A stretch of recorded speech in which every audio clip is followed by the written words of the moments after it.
Salut à tous et bienvenue dans cette nouvelle chronique à regarder dans le noir. Si toi aussi, quand tu étais ado, tu rêvais d'être babysitté par une bimbo blonde en poum poum short, bah tu vas être joie mon petit coquinou parce que justement, on va te parler d'une petite production Netflix pas piqué des hannetons, à savoir The Babysitter.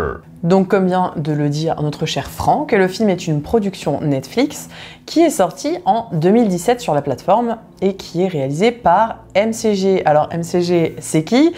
C'est un réalisateur de chef-d'œuvre puisqu'il a notamment réalisé Terminator Renaissance et Charlie et ses drôles de dames.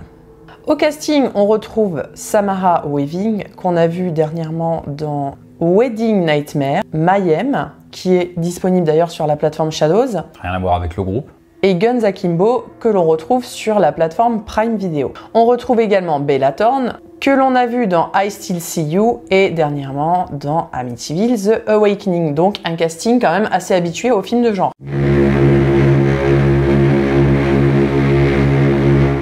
Alors, le film met en avant le personnage de Cole, qui est un adolescent somme toute assez banal pour un adolescent américain. Il est naïf, il a cette particularité d'être le souffre-douleur de ses camarades pour la raison suivante.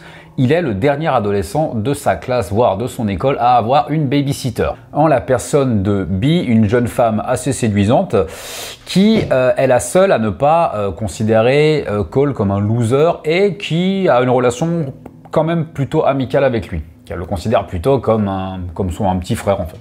Un soir, alors qu'il est gardé par Bee, Cole va la surprendre avec tous ses amis, pensant que ceux-ci sont en train de se faire une petite orgie, le petit pervers. Alors qu'en fait, non, pas du tout. Bee et ses amis assassinent simplement un type lambda pour accomplir un rituel occulte. Sans vous spoiler la fin, on va pas vous dire ce qui se passe, simplement que Cole va devoir se, pardonnez-moi l'expression, démerder pour survivre.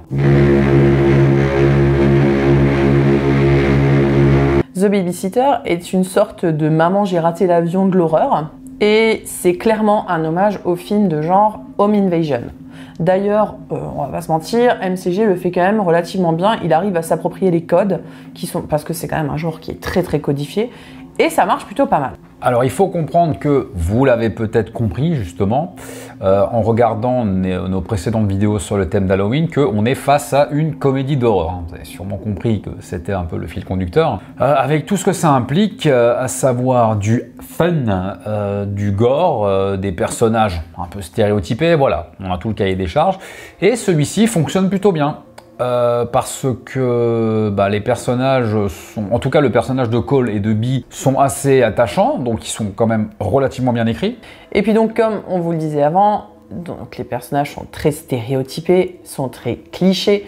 On a la pom-pom girl qui se soucie uniquement de son apparence, on a le mec un peu boulé à qui il arrive que des conneries, en l'occurrence se prendre du son dans la gueule pendant tout le film, et puis on a le beau gosse qui est torse à walp pendant tout le film. Ouais, toi d'ailleurs, ce personnage-là, tu avais vu une référence à Patrick Bateman. Mais moi, je trouve que physiquement, déjà, il y a une espèce de ressemblance. Pas... je sais pas comment expliquer, mais disons qu'ils se ressemblent pas non plus de fou, tu vois. Mais il y a ce style qui est le même, on va dire. Ouais, vous comprenez, le mec est torse nu pendant tout le film et couvert de sang la plupart du temps. Et il a ce côté mâchoire carrée, etc., qui peut effectivement rappeler un peu Patrick Bateman. Voilà. Bon alors, pour ceux qui savent pas, Patrick Bateman, c'est Christian Bale dans American Psycho. Et puis donc, comme tu le disais aussi avant, les acteurs sont quand même convaincants. Certains, comme Robin Amell, sont des habitués plutôt de séries télé, et pourtant, au niveau du rôle, ça colle quand même vachement bien. Il est bon acteur, hein.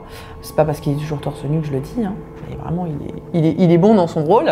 Alors pour l'anecdote, c'est pour ceux qui ont suivi How I Met Your Mother, c'est le personnage de Scooby, How I Met Your Mother. Il joue également dans la série The Flash. Bon, nous on connaît pas, on regarde pas, mais en tout cas il est dedans.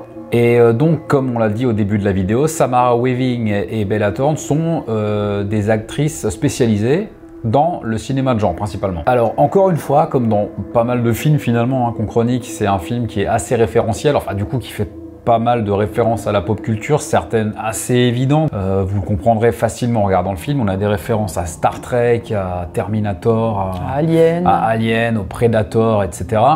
D'ailleurs, on a appris qu'un facehugger en français, ça s'appelle un attrapeur. Un étreigneur. Un étreigneur. C'est vachement moins sexy quand même. Je préfère facehugger. MCG, donc le réalisateur, se permet même quelques petites mises en scène originales, notamment la scène dans le bus où Cole parle avec Mélanie.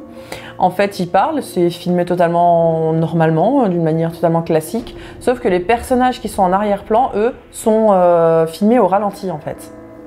Ouais, on a ça à chaque fois qu'ils ont une interaction, en fait, ces deux-là. Ouais. Enfin, jusqu'à la fin du film, quoi.